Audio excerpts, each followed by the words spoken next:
Hello everyone, welcome to the topic power steering and wheel balancing of Unit 2 Steering and Suspension System. In this topic, we will learn the basic difference between the manual steering and power steering.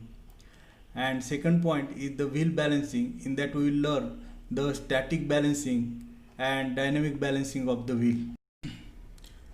In this point, power steering, we are going to learn hydraulically operated power steering. Here you can see the two diagrams. First is the 3D view or actual schematic diagram of the hydraulic pump and the steering gearbox.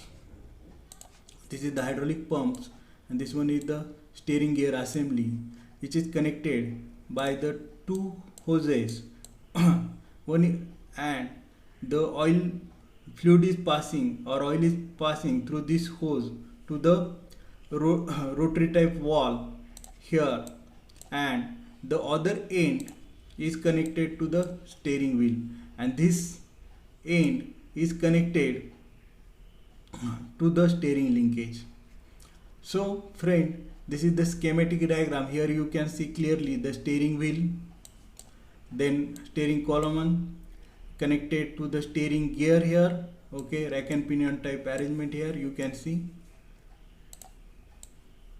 and the rotary valve, control valve here, and it is also connected with the power steering pump driven by the electric supply, and it uses the energy of the engine.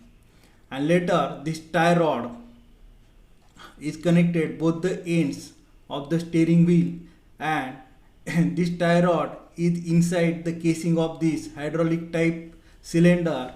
So both sides these hoses are connected, opposite side, left side of these pistons and right side of the pistons. So we'll learn what is the basic difference of the manual steering, power steering, how it's work and how it is actuate, what are the advantages of these types of steering. Friend, the first type is the mechanical or manual steering. In this case, effort applied by the driver, it utilized directly for the steering wheel. Means the effort given by the driver, it directly connected to the steering wheel. If driver effort is more, so power is given to the steering wheel is more in that case. But in the power steering, the basic effort applied by driver is multiplied by additional effort generated by hydraulic system, and it controlled by electrically or electronically.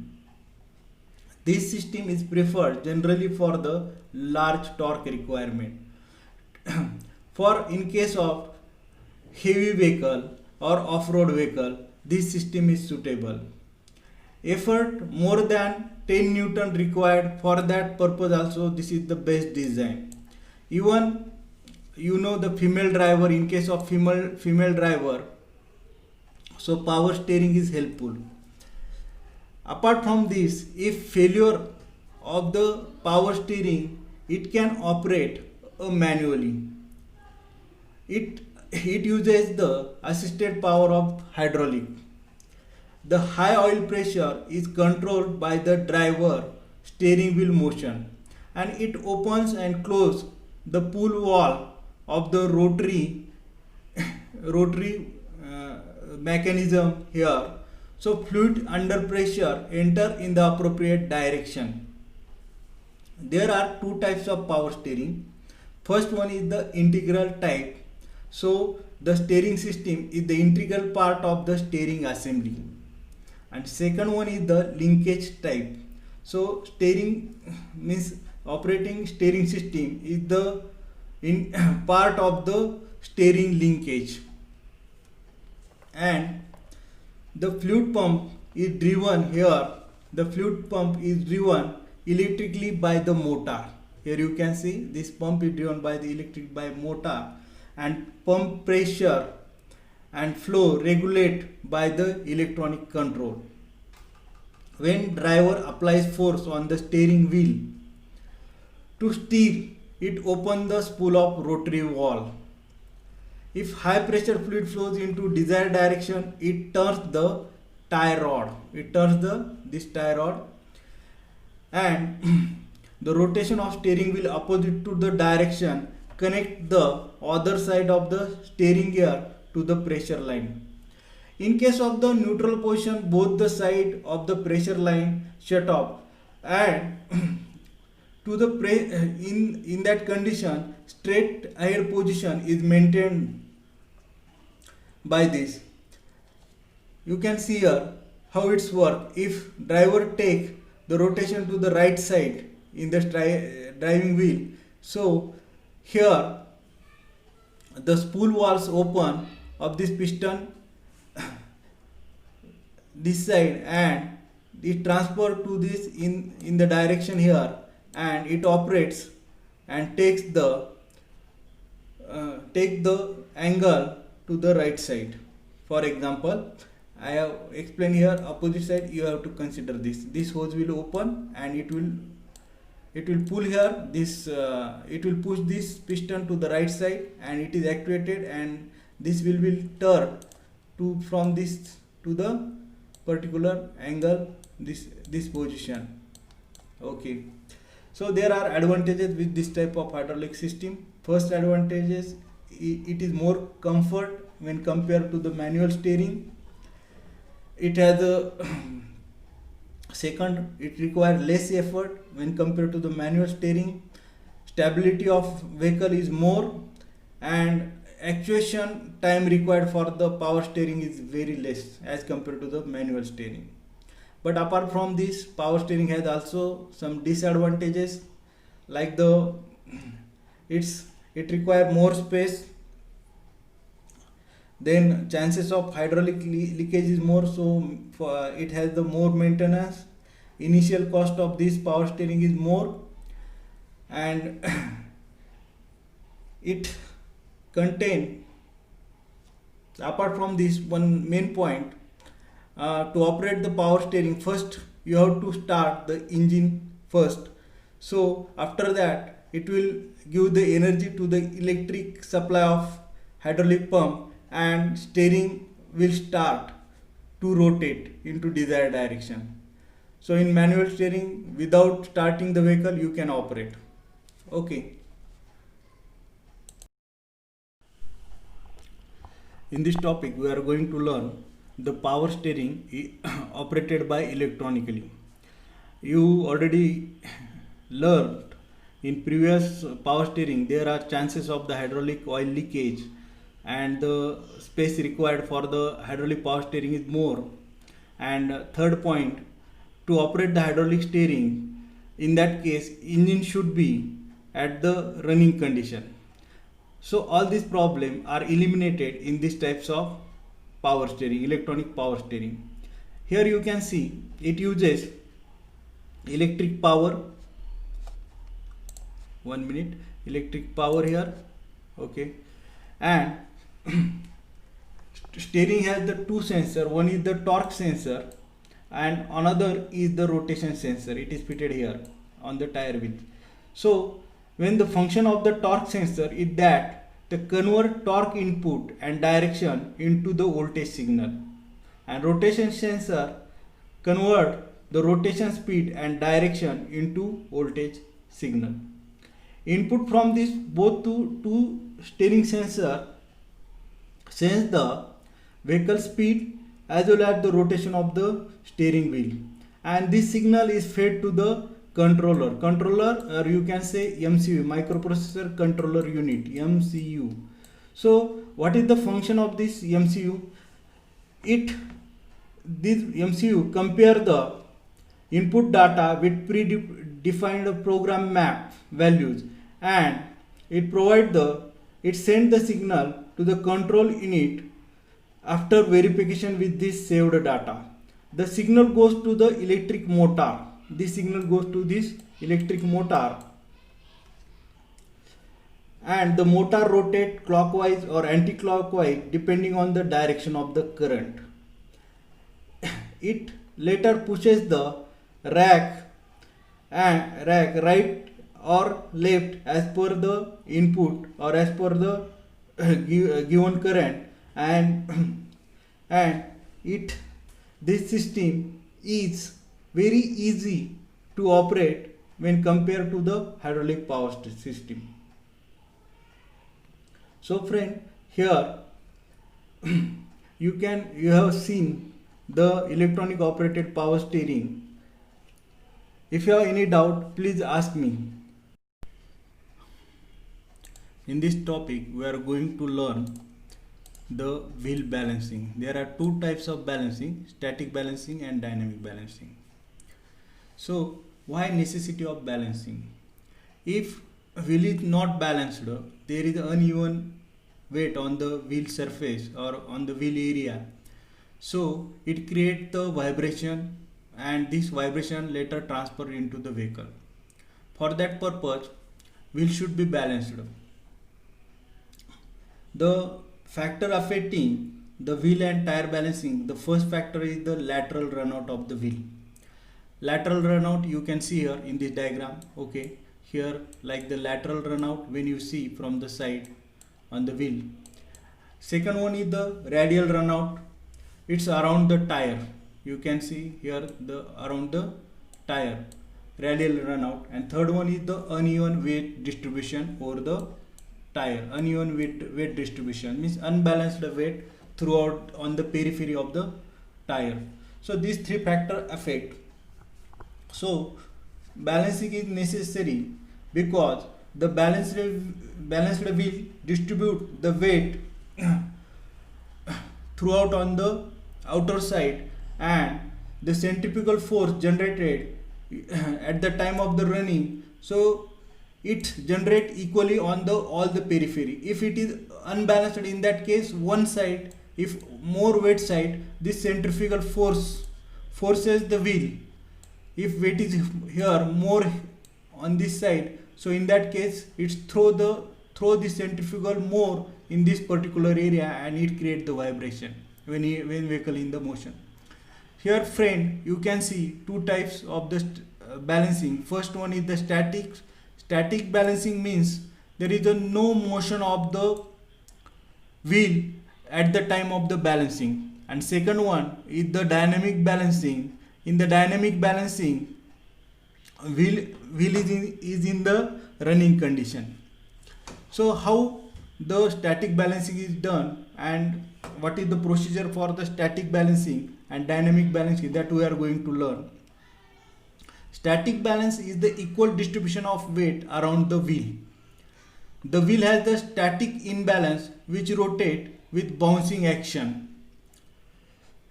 And friend, a tire with a wheel in a static balance still have the dynamic imbalancing. So when you do the static balancing, after that it is necessary to do the dynamic balancing also for that particular tire. So what is the procedure for static balancing? First, remove the wheel from the vehicle. Then here you can see this stand, aluminum stand like this. Okay, is having the fluid here on the top side. Okay, fluid at the top side, and over that a glass which show the bubble inside this at the center when it is having the rest condition. Once you put the wheel over this, the bubble or static balancer shows the indication of unbalanced side. If the wheel is heavier in one side, or we can say unbalanced, the center bubble will move off center. So this center bubble will move off center. If for example more weight in this area, so this fluid bubble will move here on the opposite side. So balance the wheel by adding the wheel weight to the rim until the bubble is centered. So there is a small aluminum weight that can be added to the opposite side to balance this wheel. That this wheel is attached over the rims here at the edge of the rim. This is the procedure for static balancing. And next one is the dynamic balancing. This type of machine you can see in near the shop or the garage, when we go for the vehicle servicing. This is the machine indicate, okay, and it display the LH and RS side reading for that tire. This tire is placed over this machine on this shaft. This shaft is given the input rotation, and this cover is provided over this tire, so it creates the obstacle for the environment air flow.